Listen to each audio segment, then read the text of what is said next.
खबरों में बने रहने के लिए चैनल को सब्सक्राइब करें और ये बेल आइकन जरूर दबाएं।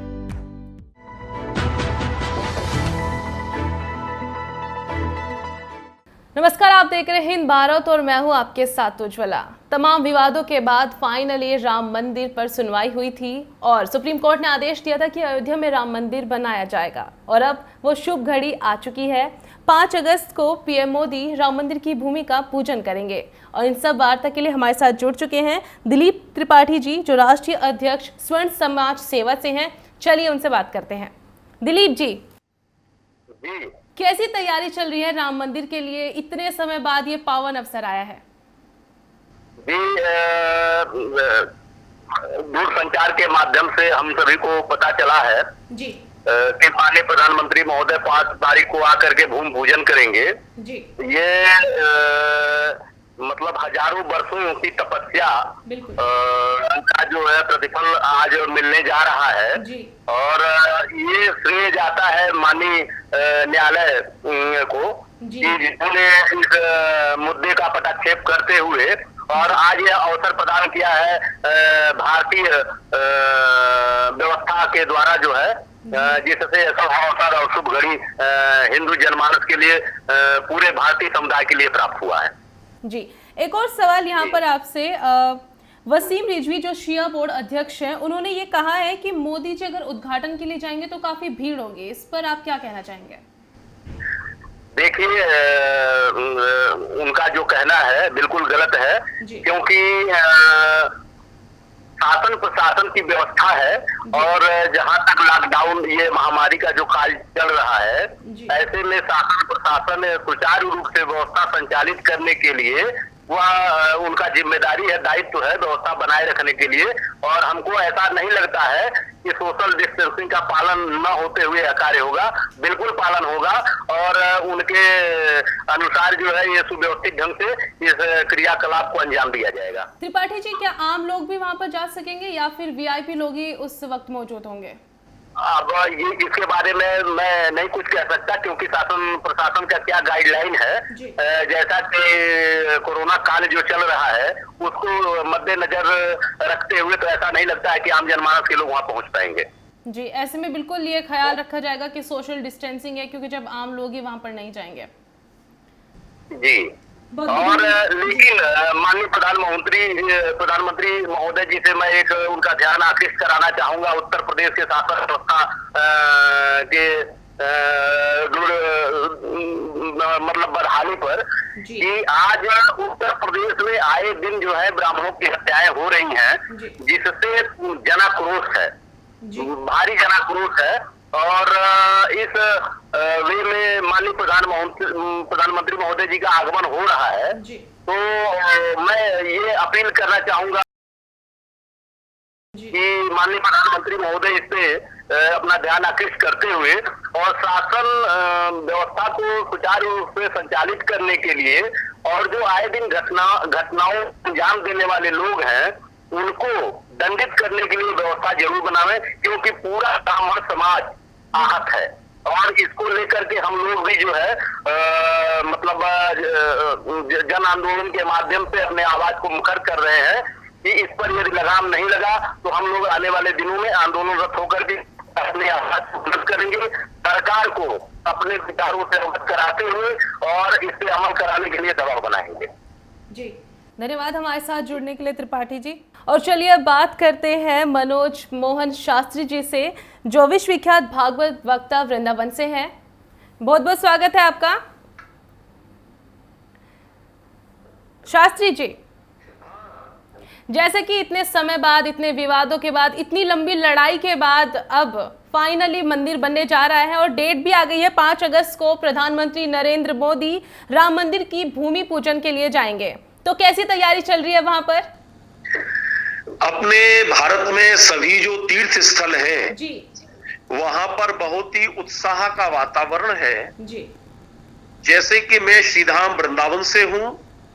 वृंदावन में रजत शिला का बहुत दिनों से आयोजन हो रहा है, जी, जिसमें कि वृंदावन के जो मुख्य मंदिर 7 देवालय हैं, जी, एवं यमुना रज है, जी, ब्रज रज है, उसे उसमें स्थित करने के बाद में जी रजत शिला का निर्माण करवाया गया है, जी जो कि ब्रजमंडल के समस्त प्रबुद्ध जन एवं विद्वत जन अथवा जो संत महापुरुष एवं महंत श्री महंत महामंडलेश्वर हैं, जी उनके द्वारा उस रजत शिला का पूजन हुआ है। और वर्तमान में भी उसमें यही भाव बन रहा है कि ये पूजन करवाने के बाद में राम मंदिर का जब निर्माण प्रारंभ होगा तो उसकी नींव में वृंदावन से ब्रजभूमि से पूजित हुई उस रजत शिला का भी उसमें स्थापना होगी। जी इसमें एक महत्वपूर्ण बात यह है जी कि अयोध्या का और वृंदावन का यानी मथुरापुरी का जी एक रामायण कालीन और राम युग से बहुत महत्वपूर्ण संबंध रहा है। जी भगवान श्री राम के सबसे छोटे भाई अनुज श्री शत्रुघ्न लाल जी मथुरापुरी के राजा रहे, तो मधुपुरी और अवधपुरी उसका एक बहुत बड़ा तादात्म्य है। आपके चैनल के माध्यम से जो भी मेरी आवाज सुन रहे हैं जी उन लोगों से मैं बहुत विनम्र भाव से और स्नेह भाव से ये निवेदन करना चाहूंगा कि हमारे अवधपुरी में ब्रजपुरी की यानी ब्रजमंडल की रज का भी वहां पर स्थान देख करके हम सभी ब्रजवासी आनंदित होंगे। दो सवाल यहाँ पर आपसे पूछूंगी शास्त्री जी। पहला तो ये कि शिया बोर्ड अध्यक्ष वसीम रिजवी जी ने ये कहा है कि अगर प्रधानमंत्री नरेंद्र मोदी अयोध्या पहुंचते हैं तो कोरोना काल जैसे कि चल रहा है वहां पर भीड़ बढ़ने की संभावनाएं ज्यादा बढ़ जाएंगी। ऐसे में क्या ये एक बार फिर से अयोध्या मामले में टांग अड़ाने वाली बात है या फिर वाकई में कोरोना डिस्टेंसिंग को लेकर उन्होंने बात कही है? देखिए, जब भी कोई कार्य होता है जी उसके दो पक्ष स्वतः उत्पन्न हो जाते हैं। जी एक पक्ष का होता है, एक उसके बीच में दूसरे विपक्ष का हो जाता है। उनकी हम भावना का आदर करते हैं और माननीय प्रधानमंत्री यशस्वी भारत के प्रधानमंत्री इस चीज को विशेष करके ध्यान दे रहे हैं। जी और वहां के अब तो केवल अयोध्या से ही नहीं सर्वत्र लोगों में अब ये जागरूकता आपको देखने को मिलती है, तो दूसरी तरफ लापरवाही भी दिखती है।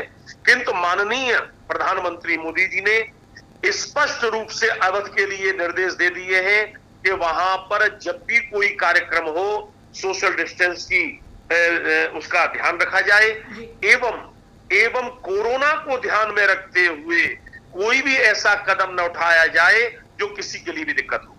एक और सवाल शास्त्री जी, पूरी दुनिया ये जानती है कि अयोध्या भारत में मौजूद है और फाइनली अयोध्या में राम मंदिर बनाया जाएगा, लेकिन इसी बीच नेपाल के प्रधानमंत्री केपी ओली शर्मा ने ये कह दिया कि जो श्री राम थे वो नेपाली थे, वो भारत से नहीं थे और असली अयोध्या नेपाल में थी। इस पर आप अपनी कोई बात कहना चाहेंगे?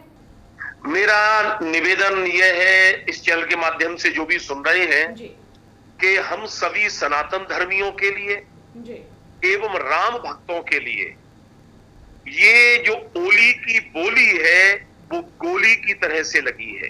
बिल्कुल। नेपाल के प्रधानमंत्री ओली जी ये बात का ध्यान दे लें कि अयोध्या की जहां पर भौगोलिक व्याख्या शास्त्रों में की गई है वहां पर सरयू नदी और सरयू नदी की किस दिशा में प्रवाहित है वहां तक उसका उल्लेख किया गया है। जी ओली जी को तो भूगोल भी मालूम नहीं होगा कि अयोध्या में जो सरयू है उसका प्रवाह किधर है, तो खाली अयोध्या कहने से काम नहीं चलेगा। सरयू का भी निर्धारण उनको करना चाहिए और यह उनकी विकृत सोच का परिणाम है जो वो उन्होंने कहा है। हम ओली जी के वाक्य से कदापि सहमत नहीं है और भारत की बात छोड़िए, जी श्री अवध के प्रेमी और राम के प्रेमी जितने भी नेपाल में हैं जी उन्होंने भी विरोध किया है मानव श्रृंखला बना करके। जी हम एक बात जरूर कहना चाहेंगे कि नेपाल में भगवती मां सीता का पीहर है, जन्मस्थली जनकपुरी है। जी तो हम लोग समस्त लोग जो है राम जी के पुत्र हैं। जी माता रामो मत पिता रामचंद्र, स्वामी रामो मत सखा रामचंद्र। तो माता पिता जब राम हैं तो हम लोग भारतवासियों की तो ननिहाल है नेपाल। जी बिल्कुल। वो कृपया इस बात को ध्यान दे लें क्योंकि हम ब्रजपुरी से हैं, मथुरा से, वृंदावन से हैं। जब भारत का भांजा नाराज होता है, जब वृंदावन का भांजा कृष्ण नाराज होता है, तो कंस की क्या दशा हुई थी, इसका ओली जी भी संज्ञान ले लें, इतिहास को वो पढ़ें और तब कोई वक्तव्य दें। बहुत बहुत धन्यवाद शास्त्री जी, और इतना अच्छे से जैसे कि आपने ओली को भी यहाँ पर एक्सप्लेन कर दिया है, शायद ये बात उन तक भी पहुँच जाए। धन्यवाद हिंद भारत से जुड़ने के लिए। खबरों में बने रहने के लिए चैनल को सब्सक्राइब करें और ये बेल आइकन जरूर दबाएं।